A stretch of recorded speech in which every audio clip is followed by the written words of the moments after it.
রাজধানী তিতুমির কলেজের বেশিরভাগ শিক্ষার্থী আন্দোলনে নেই। সাধারণ শিক্ষার্থীরা চান পড়াশোনা ঠিকভাবে চলুক, জানালেন শিক্ষা মন্ত্রণালয়ের সিনিয়র সচিব সিদ্দিক জোবায়ের। সোমবার সচিবালয় আইন শৃঙ্খলা কমিটির সভা শেষে তিনি একথা বলেন।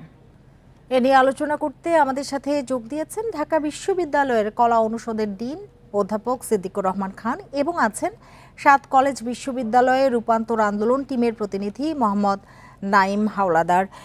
অধ্যাপক সিদ্দিকুর রহমান খান এবং মোহাম্মদ নাঈম হাওলাদার, আপনাদের দুজনকেই স্বাগত জানাচ্ছি ইন্ডিপেন্ডেন্ট টেলিভিশনে। তবে শুরুতেই চলে যেতে চাই সিদ্দিকুর রহমান খান স্যারের কাছে। স্যার, যেটি জানতে চাই যে বিশ্ববিদ্যালয় মঞ্জুরি কমিশনের তথ্য অনুযায়ী যদি দেখি যে বর্তমানে দেশে ৫৩টি পাবলিক বিশ্ববিদ্যালয় রয়েছে, ৩টি আন্তর্জাতিক বিশ্ববিদ্যালয় এবং ১১৪টি বেসরকারি বিশ্ববিদ্যালয় রয়েছে।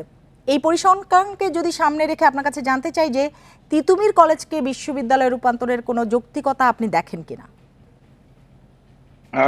ধন্যবাদ আপনাকে। ধন্যবাদ আপনাকে। আপনি যে প্রশ্নটি করেছেন সেটির পরিপ্রেক্ষিতে আমি এটি বলতে চাই যে বাংলাদেশে অপরিকল্পিতভাবে অনেক পাবলিক এবং প্রাইভেট ইউনিভার্সিটি প্রতিষ্ঠা করা হয়েছে। বিশেষ করে আপনি যেটি বলেছেন যে ৫৩টি বিশ্ববিদ্যালয় পাবলিক বিশ্ববিদ্যালয় আছে, এবং ইতিমধ্যে আমার কাছে যে তথ্য সেটি হলো ৬১টি সরকারি বিশ্ববিদ্যালয় প্রতিষ্ঠা করা হয়েছিল, কিন্তু সব বিশ্ববিদ্যালয় এখন পর্যন্ত তাদের কার্যক্রম শুরু করতে পারেনি।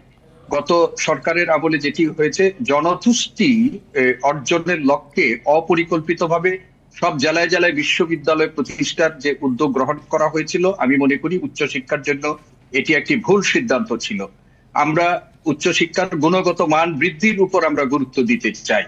তো সেটি না করে এই যে প্রতিষ্ঠিত বিশ্ববিদ্যালয়গুলোর গুণগত মান বৃদ্ধি না করে কেবলমাত্র এই নতুন নতুন বিশ্ববিদ্যালয় তৈরি করে আমাদের উচ্চশিক্ষার সামগ্রিক যে গুণগত মান সেটির অবনমন ঘটেছে। এখন যে ৭ কলেজ এবং সেই ৭ কলেজের মধ্যে তিতুমির কলেজের যে বিশ্ববিদ্যালয় প্রতিষ্ঠার যে দাবি, সেই দাবি আমি একজন শিক্ষক হিসাবে ছাত্রদের প্রতি সম্পূর্ণ তাদের দাবির প্রতি মানে সহানুভূতি বলেন বা সম্মান দেখিয়ে বলতে চাই যে বিদ্যমান পরিস্থিতিতে বাংলাদেশের উচ্চশিক্ষার গুণগত মান বৃদ্ধির লক্ষ্যে যদি বিশ্ববিদ্যালয় প্রতিষ্ঠা করার উদ্দেশ্য হয়ে থাকে, সেই পরিস্থিতিতে এখন এই মুহূর্তে হুট করে আরো একটি নতুন বিশ্ববিদ্যালয় প্রতিষ্ঠা করার মতো সক্ষমতা সরকারের আছে কিনা, আর এই বিশ্ববিদ্যালয় প্রতিষ্ঠা করার জন্য যে সমস্ত প্রক্রিয়া প্রসিডিউর অনুসরণ করা যায় করতে হয়, সেই প্রসিডিউর গুলো অনুসরণ করার মতো সময় সরকারকে দিতে হবে বিবেচনার জন্য, স্টেক হোল্ডারদের সাথে আলোচনা করার জন্য। পৃথিবীর ইতিহাসে এইরকম খুব ঘটনা আমরা ব্যতিক্রম দেখেছি, যে ঘটনাগুলো যে ছাত্রদের দাবি বা অন্যদের দাবি এবং সেই দাবি আদায়ের জন্য মানুষকে জিম্মি করে রাস্তাঘাট আদায় করে বিশ্ববিদ্যালয় প্রতিষ্ঠা করার মতো অবস্থা খুব নজিরবিহীন। এমনকি আমাদের বাংলাদেশেও এই ধরনের ঘটনা বলতে গেলে খুব বেশি হয়নি। তো আমি আমার শিক্ষার্থীদের প্রতি শ্রদ্ধা রেখেই বলতে চাই যে বিশ্ববিদ্যালয়ের দাবি তারা উপস্থাপন করছেন, সেটি আলোচনার টেবিলে বসে সেটিকে সামনের দিকে যৌক্তিকতা আছে কিনা অংশীদারদের সাথে সেইগুলো আলোচনার মধ্য দিয়ে নিষ্পত্তি করা যায়। কিন্তু তিতুমির কলেজ যে কয়েকদিন ধরে আন্দোলন করছে, সেই আন্দোলনে যে জনদুর্ভোগ তৈরি হয়েছে, সেই জনদুর্ভোগের প্রতিক্রিয়াটা কি হবে সেটা নিয়ে আমার যথেষ্ট আশঙ্কা আছে। এমন না হয়ে যায় যে বাংলাদেশের বিদ্যমান বাস্তবতায় আমাদের এই কোমলমতি শিক্ষার্থীরা এই আন্দোলন করে জনদুর্ভোগ তৈরি করার কারণে তারা জনরোষের মধ্যে পড়ে যান। ফলে আমি যেটি বলতে চাই যে সরকার ইতিমধ্যেই শিক্ষা মন্ত্রণালয় থেকে ইউজিসি চেয়ারম্যানের নেতৃত্বে একটা কমিটি গঠন করে দিয়েছেন।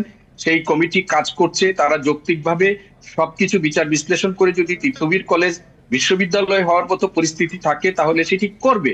কিন্তু আমি শিক্ষার্থীদের কাছে অনুরোধ করব যে এখন বিভিন্ন জায়গায় ভর্তির পরীক্ষা চলছে, সেই ভর্তি পরীক্ষার সময় ছাত্রদের চলাচল ব্যাহত হচ্ছে, অভিভাবকদের মধ্যে উদ্বেগ উৎকেট কণ্ঠা বৃদ্ধি পাচ্ছে।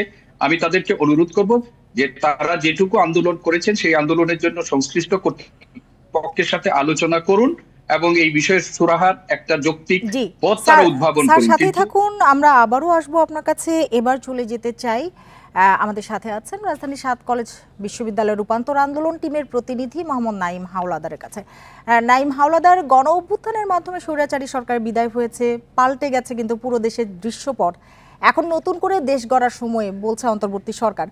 তারপরও কেন এই জনভোগান্তির আন্দোলন, এ নিয়ে আপনি কি বলবেন? জি, ধন্যবাদ। প্রথমত আমি ইন্ডিপেন্ডেন্ট চ্যানেলকে ধন্যবাদ জানাতে চাই এবং ধন্যবাদ জানাতে চাই এর দর্শকদের। যে কথাটি মূলত না বললেই নয়, আমি গত জুলাই মাসে জুলাই গণঅভ্যুত্থানের মধ্য দিয়ে মূলত আমাদের যে বর্তমান সরকার এসেছে এটি আমাদেরই সরকার। আমরাও চাই সরকারকে সর্বোচ্চ সহযোগিতা করতে এবং এই সহযোগিতার মধ্যে একে অপরের প্রতি একটি মিথস্ক্রিয়ার মাধ্যমে যে কোনো কিছু সমাধান করতে হবে। আর আমাদের যে বর্তমান ইন্টারিম সরকার আসছে এটা মূলত আমাদেরই সরকার, শিক্ষার্থী বান্ধব সরকার, এবং সরকার খুব স্বল্প সময়ের জন্য আসছে দেশের সংস্কার করতে। তো আমরা সরকারের মধ্যে সমর্থন জানিয়েই মূলত 7 কলেজের সমন্বয়ে একটি বিশ্ববিদ্যালয় দাবি তুলছিলাম আমরা। এবং শুরুতে আমরা জনদুর্ভোগ সৃষ্টি করার মতো কোনো প্রকার পরিকল্পনা আমাদের ছিল না। আমি একটু ইতিহাসটাই টানি। গত 22শে সেপ্টেম্বর আমরা একটি সংবাদ সম্মেলনের মাধ্যমে সরকারকে জানিয়েছি আমাদের দাবি দেওয়ার কথা। কারণ আপনারা ইতিমধ্যে জেনেছেন যে রাজধানীর গত 17 সালের পরে রাজধানীর ঐতিহ্যবাহী 7টি কলেজ ঢাকা বিশ্ববিদ্যালয়ের অধিভুক্ত হওয়ার পর নানাবিধ সমস্যার মধ্যে পড়েছিল। বা ঢাকা বিশ্ববিদ্যালয় প্রশাসন হয়তো না চাওয়া সত্ত্বেও, কারণ তাদের একটা বড় সংখ্যক শিক্ষার্থী আছে, তা সেই শিক্ষার্থীদের বাইরে গিয়েও এই 7 কলেজের প্রায় 1,67,000 শিক্ষার্থীর চাহিদা পূরণ করাটা তাদের জন্য আসলে কষ্টসাধ্য বিষয় ছিল। তো সেই জায়গা থেকে আমরা আমাদের দাবি দেওয়াগুলো, অর্থাৎ আমরা আমাদের যে সমস্যাগুলো একটু আইডেন্টিফাইড করে আমরা সরকারকে জানিয়েছি। এবং গত 25শে সেপ্টেম্বর মাননীয় শিক্ষা উপদেষ্টা মহোদয়ের কাছে গিয়েছিলাম আমাদের দাবি দেওয়াগুলো নিয়ে, এবং তিনি পজিটিভ রেসপন্স করেছিল। এরপর ধাপে ধাপে আমরা ইউজিসির কাছে স্মারকলিপি দিয়েছিলাম, ঢাকা বিশ্ববিদ্যালয়ের ভাইস চ্যান্সেলরের কাছে স্মারকলিপি দিয়েছিলাম। এভাবে আমরা চেয়েছিলাম যাতে টেবিল টক আলোচনার মাধ্যমে আমাদের সমস্যার সমাধান হয়ে যায়। তো কিছুদিন পরে দেখলাম যে আসলে আমাদের বিষয়ে কোনো পজিটিভ রেসপন্স আসছিল না।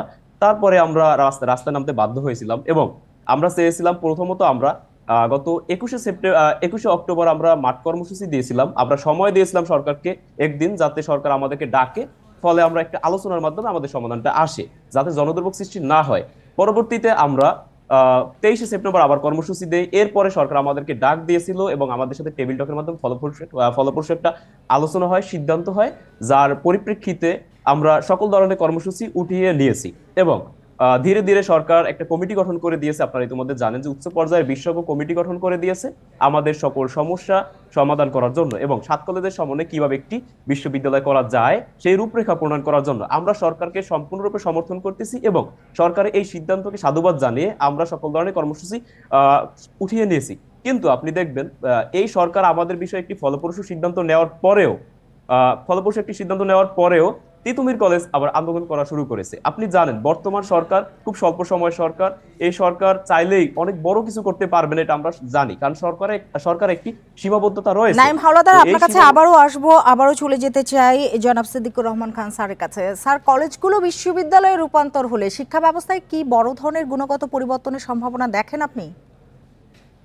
আমি ব্যক্তিগতভাবে প্রথম দিকেই বলেছি আপনাদের যে ইতিমধ্যেই অপরিকল্পিতভাবে এই সারা দেশে অনেক পাবলিক বিশ্ববিদ্যালয় প্রতিষ্ঠা করা হয়েছে, কিন্তু শিক্ষার গুণগত মান বৃদ্ধি পেয়েছে এমনটা দাবি করার কোনো সুযোগ নেই।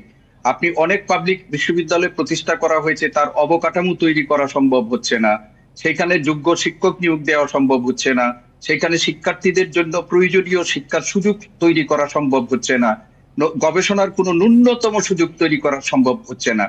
ফলে এই যে বিশ্ববিদ্যালয়গুলো প্রতিষ্ঠা করা হয়েছে, সেই বিশ্ববিদ্যালয়গুলো উচ্চশিক্ষার গুণগত মান বৃদ্ধিতে আমাদের কোনো ইতিবাচক ভূমিকা রাখতে পেরেছে অন্তত পক্ষে অনেকেই সেটি মনে করছে না, আমরাও মনে করছি না। ফলে এই যে 7 কলেজের যে সংকটটি তৈরি হয়েছে, সেই সংকটটি থেকে উত্তরণের জন্য ইতিমধ্যে ঢাকা বিশ্ববিদ্যালয় তাদের দাবির পরিপ্রেক্ষিতে একটি অবস্থান নিয়েছে। তাদের ইয়ারটি সেটি হচ্ছে যে 7 কলেজকে আর এই ঢাকা বিশ্ববিদ্যালয়ের সাথে অধিভুক্ত রাখা হবে না। এখন যদি না হয় সেটি, তাদের জন্য তো একটি বিকল্প ব্যবস্থা করতে হবে, এবং সেই বিকল্প ব্যবস্থা তৈরি করার জন্যই বিশেষজ্ঞ কমিটি কাজ করছে। এবং সেই বিশেষজ্ঞ কমিটি আমার জানা মতে যে সমস্ত স্টেক হোল্ডার আছে, সেই স্টেক হোল্ডারদের সাথে ইতিমধ্যে আলোচনা শুরু করেছে, ঢাকা বিশ্ববিদ্যালয় থেকে শুরু করে অন্যান্যদের সাথে আলোচনা শুরু করেছে। এবং আমি মনে করি একটা যৌক্তিক সমাধান হবে, যে সমাধানের মধ্য দিয়ে শিক্ষার্থীরাও তাদের যে দাবি আছে সেই দাবির কাছাকাছি করে একটা সমাধান পাবে। ফলে আজকে যে পরিস্থিতি তৈরি হচ্ছে বিচ্ছিন্ন আলাদাভাবে তিতুমির কলেজ নিজেদেরকে বিশ্ববিদ্যালয় প্রতিষ্ঠার জন্য যে জনদুর্ভোগ তৈরি করে যে আন্দোলনটি করছে, সেটি কিন্তু তাদের প্রতি সাধারণ মানুষের যে সহানুভূতি, সেই সহানুভূতিটা কিন্তু বড় রকমের প্রশ্নের মুখোমুখি হচ্ছে। ফলে আমরা মনে করি যে বৃহৎ সংখ্যক শিক্ষার্থী যারা এই কলেজের আন্দোলনের সাথে সকলেই অবশ্যই নেই, ফলে আমরা তাদেরকে অনুরোধ করব যে যে কমিটি কাজ করছে তিতুমির কলেজের ইস্যুটাও তারা সেই কমিটিতে নিয়ে যেতে পারে, কিন্তু রাস্তায় আন্দোলনের মাধ্যমে মানুষকে জিম্মি করে বিশ্ববিদ্যালয় প্রতিষ্ঠার যে প্রচেষ্টা, সেই প্রচেষ্টাটি আমাদের জন্য কোনো ইতিবাচক ইঙ্গিত দিচ্ছে না। এবং যে ছাত্ররা একটা গণ অভ্যুত্থানের মাধ্যমে একটা স্বৈরাচারী শাসন ব্যবস্থা অবসান ঘটিয়ে একটা বৈষম্যমূলক দেশ গঠনের জন্য যারা এই নেতৃত্ব দিয়েছে, ছাত্রদের এই ধরনের ভূমিকার কারণে যদি এই অর্জনটি প্রশ্নবিদ্ধ হয়ে যায় তাহলে জাতি হিসাবে আমরা ক্ষতিগ্রস্ত হব। ফলে আমরা চাই স্যার থাকুন আমাদের সাথে, আবারও যেতে চাই জনাব নাঈম হাওলাদারের কাছে। জনাব নাঈম হাওলাদার, আপনাদের আন্দোলনের মাধ্যমে 7 কলেজের জন্য আলাদা একটি বিশ্ববিদ্যালয় হচ্ছে, আপনি যেটি বললেন এবং আমরাও জানি। তিতুমির কলেজের জন্য আপনার কি পরামর্শ হবে? আর আরেকটি বিষয়, একজন শিক্ষার্থী হিসেবে কলেজগুলোতে কি ধরনের শিক্ষার পরিবেশ বা সুযোগ সুবিধা আপনারা চান? ধন্যবাদ। তিতুমির কলেজের যে বিষয়টি আপনি বললেন এটি সম্পূর্ণ অযৌক্তিক। কারণ আপনি আমি আগেই বলছি, কারণ বর্তমান সরকার স্বল্প সময়ের সরকার, বর্তমান সরকারকে আমাদের চাপে ফেলাটা কোনো ক্রমে একজন শিক্ষার্থী হিসাবে আমাদের কাম্য নয়। প্রথমত আমি বলি, তিতুমির কলেজকে যদি 7 কলেজের বাইরে গিয়ে একটি বিশ্ববিদ্যালয় দিতে চান সেক্ষেত্রে অবশ্যই সরকার চাপে পড়বে, কারণ তিতুমির কলেজের থেকেও 1000 গুণ এগিয়ে আছে ন্যাশনালের অন্যান্য কলেজগুলো। সেক্ষেত্রে আপনি চাইলেই জনাব নাঈম হাওলাদার, আপনি বলছিলেন যে সরকারকে চাপে ফেলে কোনো দাবি আদায় করা সঠিক নয় বা আপনার কাছে ঠিক মনে হয় না, আপনারা কি ফেলেননি? আমি বলি, কারণ 7 কলেজের সমস্যা সেটি হলো সামষ্টিক সমস্যা। কারণ এখানে 7 কলেজ দীর্ঘ 7 বছর ধরে নানাবিধ সমস্যার মধ্যে পড়েছে। আমি একটু যদি বলি সমস্যার কথাগুলো, প্রথমত আমাদের কোনো পরিচয় নাই, 7 কলেজের কোনো প্রকার পরিচয় নাই, আমাদের স্বতন্ত্র প্রাতিষ্ঠানিক পরিচয় যেমন নাই, এখানে একটি সার্টিফিকেট বিক্রি ছাড়া আর কোনো কিছুই দৃশ্যমান আপনি দেখবেন না। আর সেই সার্টিফিকেটের রূপটা যদি আমি আপনাকে বলি, সেখানে আপনি সার্টিফিকেটটা ফার্স্ট অফ অল যখন আপনি দেখবেন তখন বুঝবেন এটা একটা নকল সার্টিফিকেট। কারণ ওইখানে এফিলিয়েটেড শব্দটা বিকট একটা ফন্টে উল্লেখ করা আছে, যে দেখলেই, অর্থাৎ আমার বড় ভাই তিনি বিদেশে যাওয়ার জন্য এম্বাসি ফেস করতে গেছে, যখন সে সার্টিফিকেটটা সেখানে শো করেছে তখন তাকে এম্বাসি জিজ্ঞেস করছে এটা কি জাল সার্টিফিকেট কিনা। তো এইরকম নানাবিধ সমস্যার মধ্যে জিয়ে রেখেছিল এতদিন এক স্বৈরাচারী সরকার। তো আমরা বারবার ওই আমলেও বারবার আন্দোলন করার চেষ্টা করেছি, কিন্তু নিষিদ্ধ সংগঠনের নেতৃবৃন্দ আমাদেরকে বারবার আন্দোলন থেকে উঠিয়ে দিয়েছে এবং আমাদের বারবার আঘাতও করেছে। তো যখন আমাদের সরকার ক্ষমতায় আসছে, আমরা সরকারকে ভালোভাবে, অর্থাৎ একটা সিস্টেমেটিক ওয়েতে আমরা তাদের কাছে গিয়েছি আমাদের সমস্যাগুলো সমাধানের জন্য। সরকার আমাদের দাবির ন্যায্যতা উপলব্ধি করেই একটি সিদ্ধান্ত নিয়ে এসেছে 7 কলেজের সমন্বয়ে একটি বিশ্ববিদ্যালয় করা যায়। কিন্তু তার মধ্যে যদি একটি সিঙ্গেল ক্যাম্পাসকে আমি বিশ্ববিদ্যালয় করতে চান তাহলে অবশ্যই সরকার চাপে পড়বে, কারণ সারা দেশে তাহলে আন্দোলন হবে। কিন্তু 7 কলেজে যে সমস্যা সামষ্টিক সেটি ন্যাশনালের অন্যান্য কলেজগুলোতে নেই। তো সেই অনুযায়ী 7 কলেজকে যদি বিশ্ববিদ্যালয় করা যায় সেক্ষেত্রে অন্যান্য কলেজের সাথে সেটা তুলনা হবে না এবং যৌক্তিক হবে। তবে তিতুমির কলেজের বিষয়টি আমি বলতে চাই, তাদেরকে আমরা আহ্বান জানিয়েছিলাম আমাদের সাথে আসো, আলোচনায় আসো, যার ফলে একটা টেবিল টক বা আলোচনার মাধ্যমে আমরা আমাদের একটি সমস্যার সমাধান হবে, আমাদের মধ্যে যদি কোনো ভুল বোঝাবুঝি হয় সেটিও সমাধান হবে। কিন্তু তারা নাকচ করে দিয়েছিল। অর্থাৎ তিতুমির কলেজে আন্দোলনটি, আমি আবারও বলছি, সরকারও বলছে, কারণ সরকারের পক্ষ থেকে একটি বিবৃতি আসছে, এটা অযৌক্তিক। কারণ যেখানে 7 কলেজের সমন্বয়ে একটি বিশ্ববিদ্যালয় হচ্ছে, ওরা তো 7 কলেজের বাহিরে নয়, ওরাও তো 7 কলেজের ভিতরে। অতএব 7 কলেজের সমস্যার সমাধান হলে ওদের সমস্যার সমাধান অবশ্যই হবে। তো আর যে শিক্ষার পরিবেশের কথাটি আপনি বলছেন, জি জি জনাব নাঈম হাওলাদার থাকুন আমাদের সাথে, আবারও একটু ছোট্ট করে যেতে চাই স্যারের কাছে। স্যার, এই যে এত বিশ্ববিদ্যালয়, মান কতটা উন্নত হয়েছে? আর একটি বিষয়, আর কলেজগুলো শিক্ষার মান উন্নয়নে আপনি কি পরামর্শ দেবেন যদি ছোট করে একটু বলতেন, সময় নেই আমাদের হাতে। আমি বলতে চাই যে স্পষ্ট করে আরো 2 বার বলেছি যে এত বিশ্ববিদ্যালয় প্রতিষ্ঠার মধ্য দিয়ে উচ্চশিক্ষার গুণগত মানের কোনো উন্নতি হয়নি, বরং অবনতি হয়েছে। সংখ্যাতাত্ত্বিক বিচারে আমরা অনেক বিশ্ববিদ্যালয়ের অধিকারী হয়েছি, কিন্তু গুণগত শিক্ষার দিক থেকে আমরা অনেক পিছিয়েছি। এমনকি এই যে 7 কলেজের আমার প্রিয় শিক্ষার্থী বললেন যে তাদের পরিচয়হীনতার মধ্যে তারা পড়েছিলেন, এই যে 7 কলেজকে ঢাকা বিশ্ববিদ্যালয়ে অপরিকল্পিতভাবে অধিভুক্তির কারণে ঢাকা বিশ্ববিদ্যালয়েও কিন্তু তাদের যে শিক্ষার গুণগত মান সেখানেও কিন্তু তারা প্রশ্নবিদ্ধ হয়েছে। ফলে ঢাকা বিশ্ববিদ্যালয়ের শিক্ষার গুণগত মান বৃদ্ধি এবং 7 কলেজের তাদের পরিচয় সহ তাদের গুণগত মান বৃদ্ধির জন্য বিকল্প ব্যবস্থা অবশ্যই করতে হবে। আর সারা দেশে আমরা অপরিকল্পিতভাবে অনার্স মাস্টার জাতীয় বিশ্ববিদ্যালয়ের অধীনে অসংখ্য বিশ্ববিদ্যালয় কলেজগুলোতে যে আমরা তৈরি করে চালু করেছি, সেটিও আমাদের উচ্চশিক্ষার জন্য একটা বিরাট বোঝা হিসাবে এটি রূপান্তরিত হবে। 70% শিক্ষার্থী উচ্চশিক্ষা গ্রহণ করে জাতীয় বিশ্ববিদ্যালয়ের অধীনের কলেজগুলোতে, কিন্তু সেখানে উচ্চশিক্ষা নিশ্চিত করা, গুণগত মান নিশ্চিত করার জন্য কোনো ধরনের সুযোগ সুবিধা সেখানে নেই। এখন সময় এসেছে সেগুলো পুনর্বিবেচনার।